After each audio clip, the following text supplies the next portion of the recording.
Well, good morning and welcome to the Wallet to Wealth Female Entrepreneur Series. In support of Halton Women's Place, From Wallet to Wealth is a brand created to speak to women to help mentor and educate, inspire women to living and leading empowered lives. I just checking. Yep, we're good. Sorry, we're just having a little bit of technical difficulty here, but we're still good. So in 2020, we did 6 live events and then the big Wallet to Wealth speaker gala where we raised $32,000 for Halton Women's Place and gave out over $6,000 in prizes. We are rolling out our 2021 series of workshops, so get ready. These are hands-on workshops where you can bring your laptop and we will create our own clear messaging to stand out from the competition and grow our businesses. So mark this date. Tuesday, February the 9th at 7 p.m. Of course, we'll be doing this virtually. We will work together to create your power introduction. This seems to be something we get tripped up on all the time, including myself.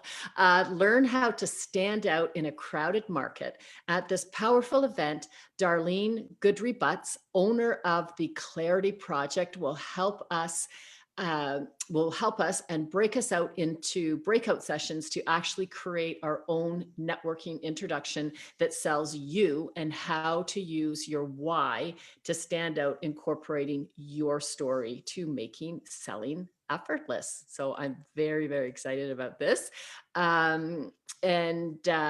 Let's see. So join our squad. We are all about success and breaking through barriers.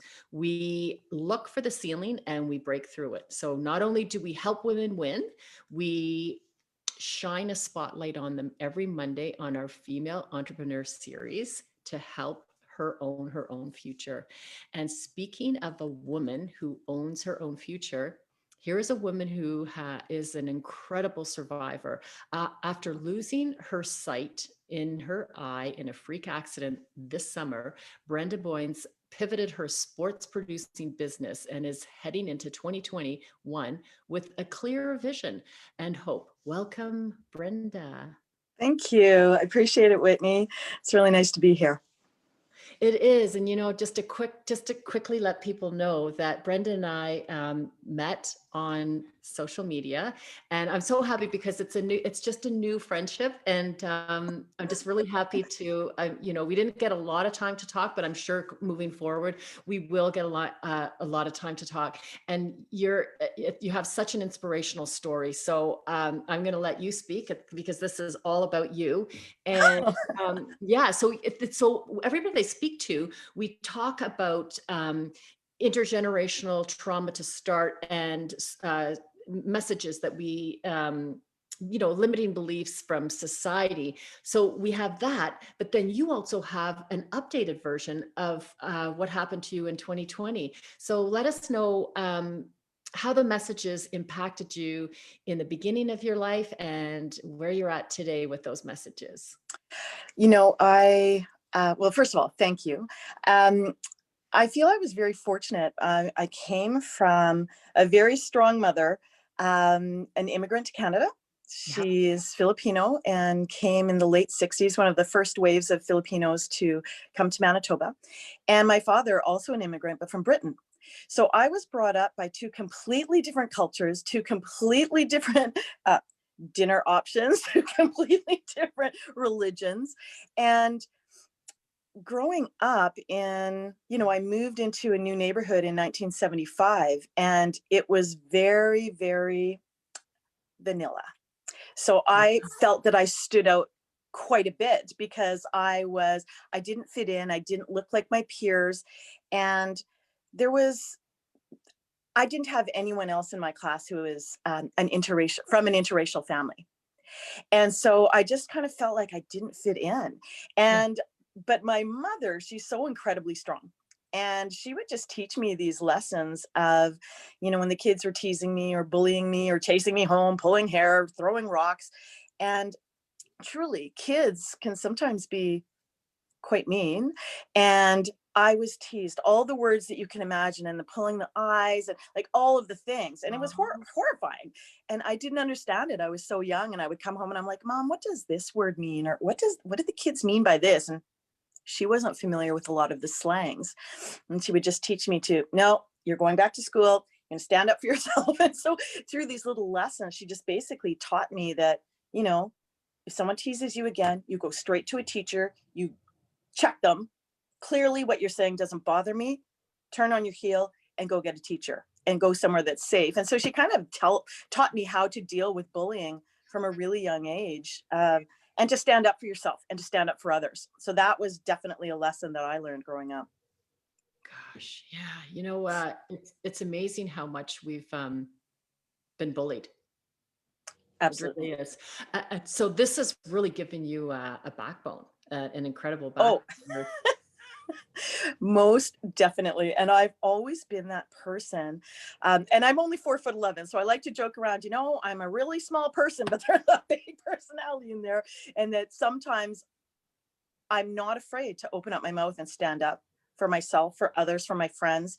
And I see it in my daughter now too. And I'm like, oh, perfect. I did a good job in raising that one, that she has that voice where if she'll call people out, she will call people out if she sees something wrong. And I'm, I think that's our responsibility, to raise um, Yeah. strong women. Yes, strong women, absolutely. And because the more confidence and the more inner strength we have, the less I think as women we're a little bit vulnerable, and I think it's just because of the nest egg that how do you say that? We're just genetically we're designed to create and want this need for a nest egg, and that vulnerability can actually lead us to getting hurt. So good for your mom for helping you to stand up, and that feeling of not being included. I mean, that's a tough one. So the adversity that you experienced has brought you to a terrific advantage today, and actually really helped you through a terrible situation in 2020. So can you Yes. share with us about that? Sure. So it was a freak accident. We had just moved into a new house. It was a busy time. It was COVID, but the Jets were just finished a game on August 1st. It was the playoffs. And I just took the dog for a walk just to let her do her business before bed. And we were on our way back home. I was literally 10 feet from my front yard, and a squirrel went by. It was either a squirrel or a rabbit. To be honest, I didn't see it. I tripped, I fell to my knees, and I hit my face on the ground. And I was on my knees and kind of got up thinking that I'd broken my jaw, lost a couple of chiclets, to be honest. And then the dog lunged forward to chase that animal. And I didn't realize, because I was on my knees kind of stunned, but I was a foot away from the base of my neighbor's tree. And I impacted that tree at such a force that it just rocked me. And there's this thing about survivor's instinct.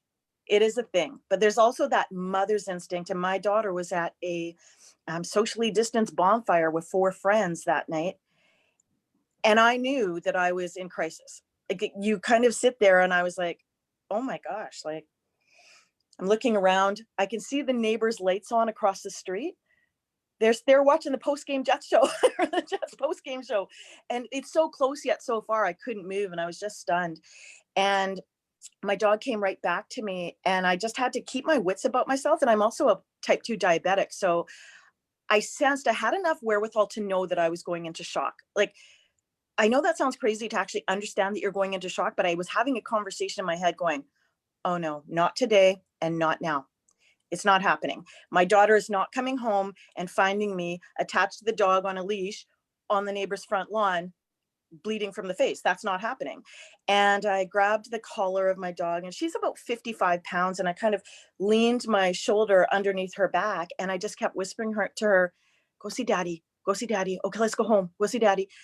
And she dragged me across our lawn, up the stairs, and barked until my husband woke up. Because I was too weak. I was trying to bang on the door, but it was a lot of, I don't want to be graphic, but there was a lot of blood loss. And I was, holding my eye in, and it was just, I broke my orbital floor, and basically for another, I broke my cheekbone. So I knew that I was in crisis.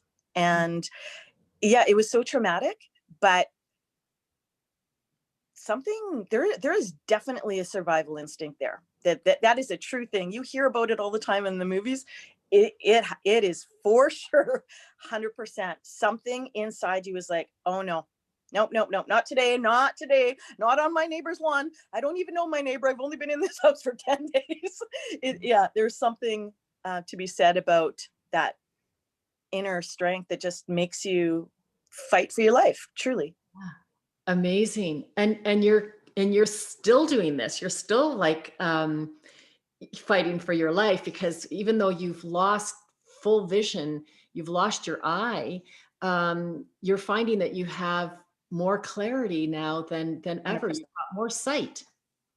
Absolutely. And I say to my friends all the time that this accident saved my life, because my diabetes was spinning wildly out of control. I've been a diabetic since 2015.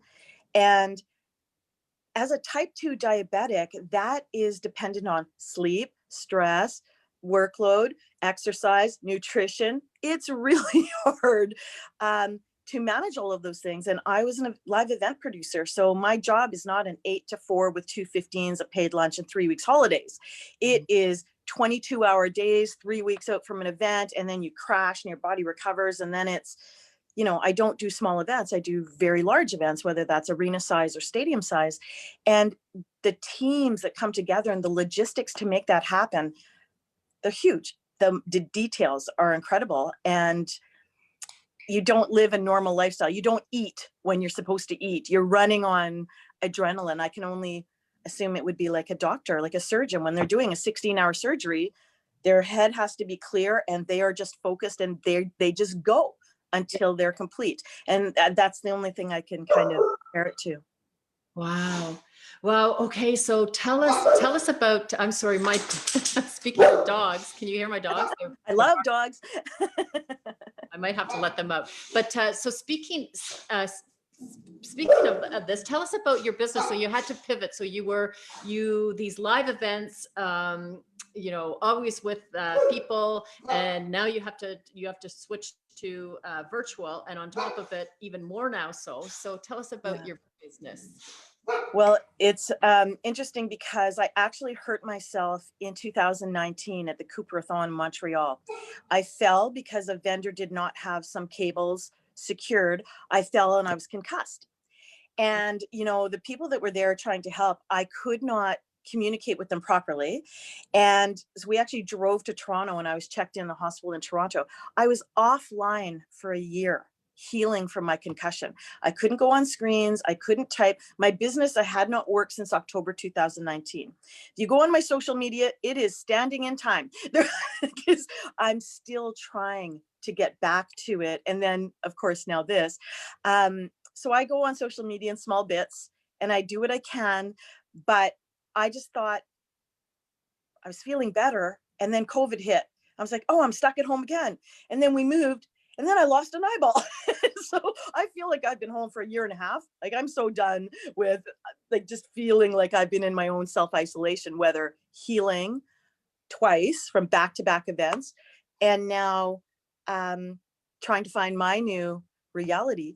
So when you were forced to be quiet, and my brain is always very, very busy, it was like that hamster on a wheel. When you were forced to have bandages over your eyes and you can just listen, I listened to the riots going on in Minneapolis. I listened to a lot of chaos in the world. I listened to our American neighbors in a very turbulent. I listened to all of the COVID, and it was so almost surreal that, is this really happening in our world right now? Because I can't see it. I can just hear it. And then I kept hearing about people not being able to pay for their leases, their mortgage, their rent, their losing hours, restaurants are shuttering, like all of these things. And I'm like, I always have a contingency plan for my clients. Yeah. What is my plan B? My industry of large sporting championships and large music festivals and award shows, it was the first to close. Yeah. no big concerts happening. There's no festivals or all of the things that I'm a part of. They're the first to close. We will be the last to open. So in my forced quiet stillness, I'm like, what is my plan B? Yeah. Come on, Brenda. You always have a contingency plan for everybody else. What's yours? And it really forced me to look at, what are my skills? What could I offer people? Well, I am surrounded by entrepreneurs. I will drive across the city to support that little hardware store before you see me at a big box store. And I've been a firm um, fighter for that entrepreneur forever, that I just thought entrepreneurs need to find a solution. They need to find a plan B to support themselves, because right now there's so much restrictions are changing. And I know in Ontario it's different, but it's so hard to maneuver that new landscape. So I came up with something called Plan B and secret projects that I really wanted to launch in January, but our restrictions got into code red. But basically, it's entrepreneurs helping entrepreneurs of, we might not all have the dollars to go and buy that help for social media, but that social media might need your help as the graphic designer, and that graphic designer might need bookkeeping help from a financial advisor, and that financial advisor might need to do some advertising. So I came up with this little hub for Winnipeg entrepreneurs called Plan B in Winnipeg.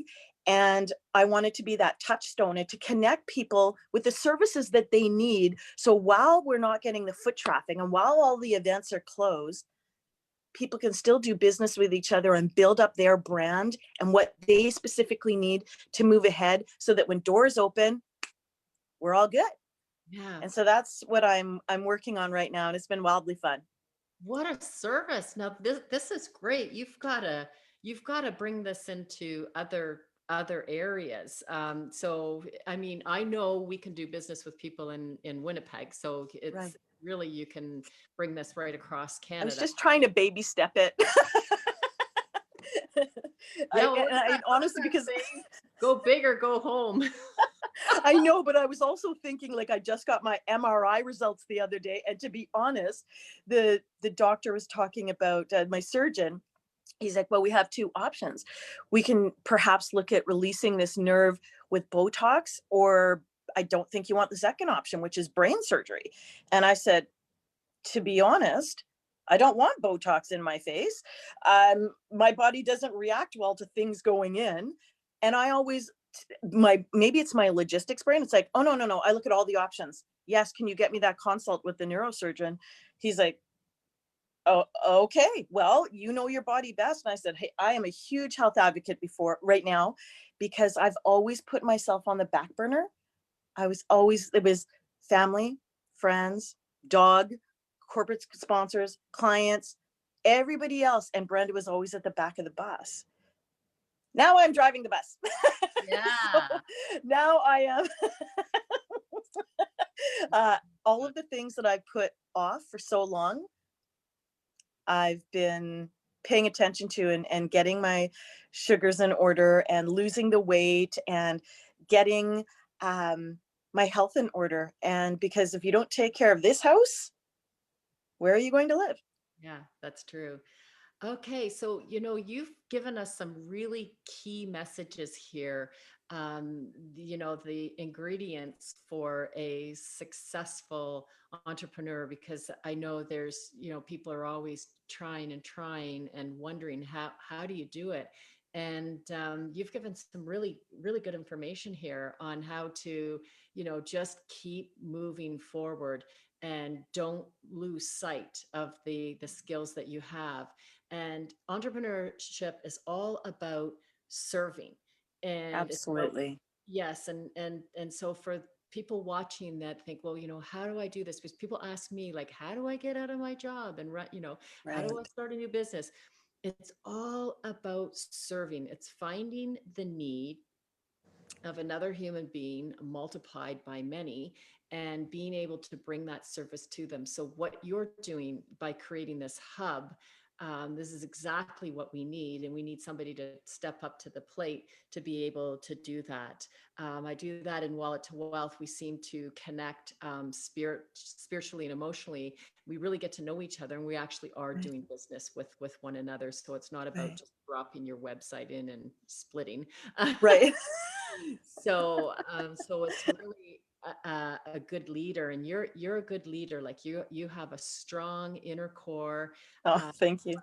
strong message, and you've told us, like, boy, gee, the world slowed you down through COVID, slowed you down through a fall earlier, slowed you down through COVID, slowed you down now through this accident with your eye, to give you the time to be able to say, okay, you know what, what do I want to do next? What do I see?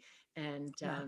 I love your hub idea, and I can see that hub idea rolling out right across Canada, whether you have all Canadians or whether you break it down into communities, whichever way you want to go. But I do know that many women are doing business throughout North America. So there isn't any walls on what we're doing. It's all about connecting with each other and really getting Mm-hmm. each other. And you're somebody that I really want to know, and I think a lot of women would want to know you, because you're a survivor. And we hear this all the time, women survivors, like, we're always surviving from something. Right. What is it about women that we need to survive? Right. And here you are, surviving an accident that would be very, very, very hard for other people to to be able to just get up and get going again. And that's what you're doing, that tenacity. I don't, I've had a lot of people say that to me. And I've even had some of my closest friends say, I don't know how I would have dealt with losing an eye. And for me, I never, I never had like that woe is me. Even when the doctor came in and told me we couldn't save the eye, I didn't cry for the loss of the eye. I cried for my husband, who came in the room and he was so devastated. And he was like, "We couldn't save it, Mom." And he was bawling, because he had to give the consent that when they couldn't keep the eye, they called him half an hour into the surgery and said, "We need your consent to remove it, or we can sew it back up and she'll come back in 6 weeks and we can explain things to her." And so he had to make that decision in the moment, and it just wrecked like, he was so upset about it. And so then I found that I was comforting him. We're in the recovery room, and I'm like, "Babe, I'm going to be okay. I just need to learn how to drive. You're going to be my Uber driver." We were literally in the hospital, and I was saying to my daughter, I'm like, "So I want you to Google something for me." And she's like, "What's that?" I'm like, "I want to know what sports do um, half blind athletes play, like on the Paralympics." She's like, "Mom, you're not going to the Paralympics." I'm like, "No, but I'm just curious now." She thought I Yeah. was kidding. First thing I did when I got my phone, I'm like, "Oh, look, they do football, they do archery, they do," like, because I'm curious. And I'm like, "Oh, well, this isn't going to stop me. It's just going to teach me to do things in a different way." But I have seen a girlfriend introduce me to a one-eyed survivor, or people with one eye, not a focus group, a support group on Facebook. And I logged in there, and the energy, how you can feel energy. And I was like, "Oh, no, no, this isn't my energy." Because there was a lot of people there that were so um, scared, overwhelmed, hurting.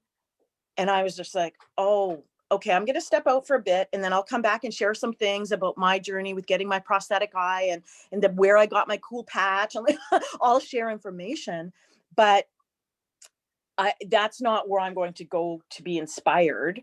Yeah. I'll go there to maybe help, but that energy there is, a lot of people were really, really hurting, and I didn't realize it until I talked to one of my girlfriends, and she works for my surgeon's office, and she's like, "B," that's my nickname, "B, sometimes we'll be chatting with our patients post-operation, and we have to have a social worker go check in on them at their home because they are emotionally having a struggle." Yeah. And I'm like, "Oh, okay, so I'm doing okay?" She goes, "You're doing okay." I'm like, "Okay, Shell, if you tell me I'm doing okay, then I'm doing okay. Next, they're okay."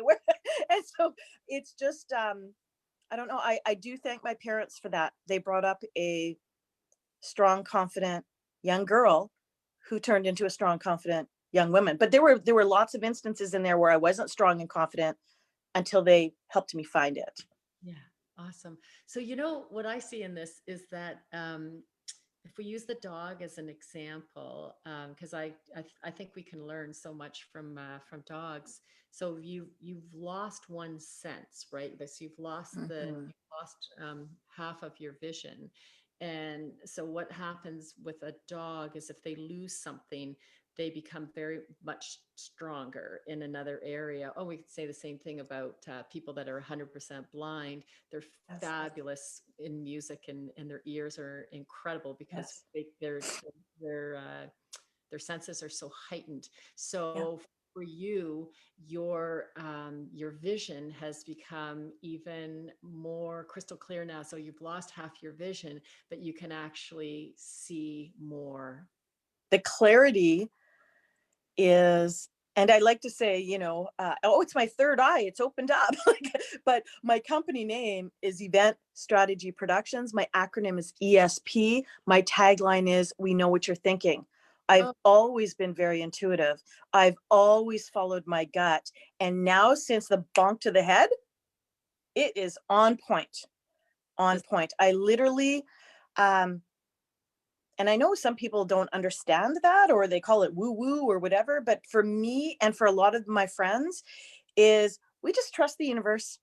Trust the universe. Be a good person. Karma is a thing. Just do the right things. And if you give of a serving heart and you help people and truly want to help entrepreneurs succeed, or anybody, help a friend, help a neighbor, help, just be a kind person, that comes back to you a million times. It yeah. really does. It really does. And I just live my life that way. I'm just, my mom taught me a lot of unwritten things. Like, there was a lot of things unsaid, but just how she carried herself and how who she was, taught me so much, because I saw the racism, um, for her as an immigrant. Yeah. This tiny little feisty Filipino, let me tell you, Yeah. nobody messes with Lola. She is strong, Yeah. smart as a whip. And um, I just love that I saw, and my dad was a salesman. So I just feel that I've got a lot of the characteristics, or the best characteristics, of both of my Both parents, of them. where my dad was very helpful and friendly and would go out of his way to help a stranger. And my mom was that smart business strategist, and was the head nurse of geriatrics. And I used to watch her at work going, oh, she's like a little general here. Yeah. And so you just watch, you learn. We are all a product of the environment we grow up in. Absolutely. And you know what? I think it's important for people to know that we are turning into an inclusive world where this whole thing is going to settle down. It Yes. doesn't matter what country you're coming from. It doesn't matter, what your preference is with, gender or partnership or anything. Like we're allowed to be who we want. Like I haven't been married for 20 years and have no intention of doing so. I can tell you 20 years ago I felt like, oh my god, people are going to think I'm Yeah. weird, and now Yes. I Yes. feel Absolutely. awful about it, and now I'm like, oh man, my life is so awesome. And I'm Yeah. totally I'm not against marriages whatsoever. It's just Yeah. that I've come into me, and you have come into you. So just to wrap up here, just wanted to give you the last word. What's next for you? Well, right now, I'm working with some incredible entrepreneurs in an industry that is so foreign to me, that it's very much something that I'm really trying to learn. And I'll make a long story short, but after my injury, I have a facial scar now. And I was introduced to a makeup that helped me cover up my facial scar. And after 3.5 months of being bruised, broken, swollen, like all of the things, it was awful. Um, then I instantly felt pretty. And I'm a tomboy. I've never worn makeup for 40 years. And so now I'm working with an organization and with this incredible group of females and men that are passionate about feeling your best. And that is lighting my fire until I can explore other things. Because I know my passion is still logistics and sports. Like, you can never take the event producer out of my heart. That's what I want to do. That's what I love to do it.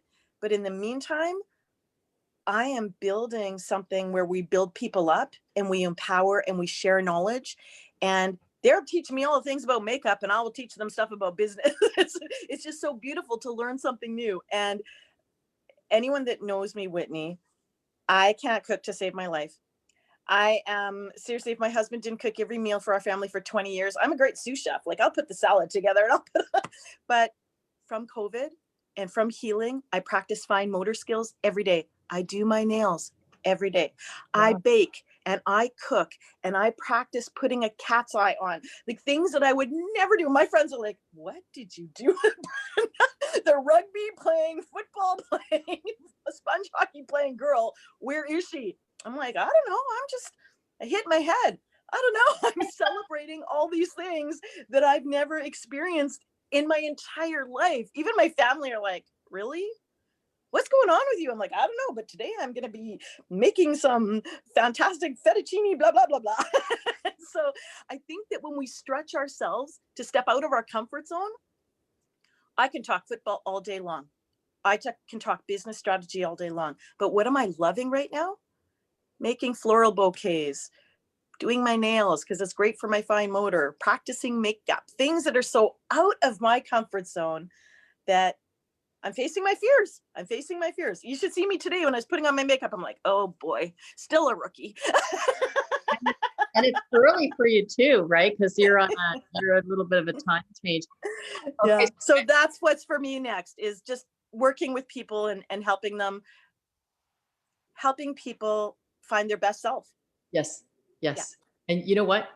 You're going to do that. You're going to do that because you can. This is great. So I encourage you to stay with us in Wallet to Wealth. Keep talking to us, because I have some intuition too, and I think your story is unfolding, and we're not there yet. So we're going to see a big Brenda, and Yeah.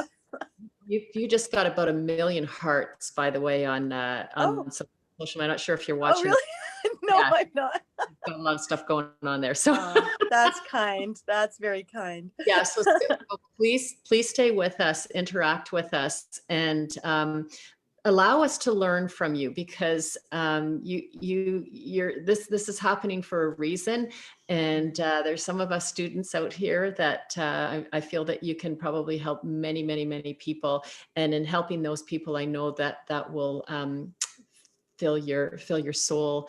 And so I'm not done with you yet. I'm done with our show.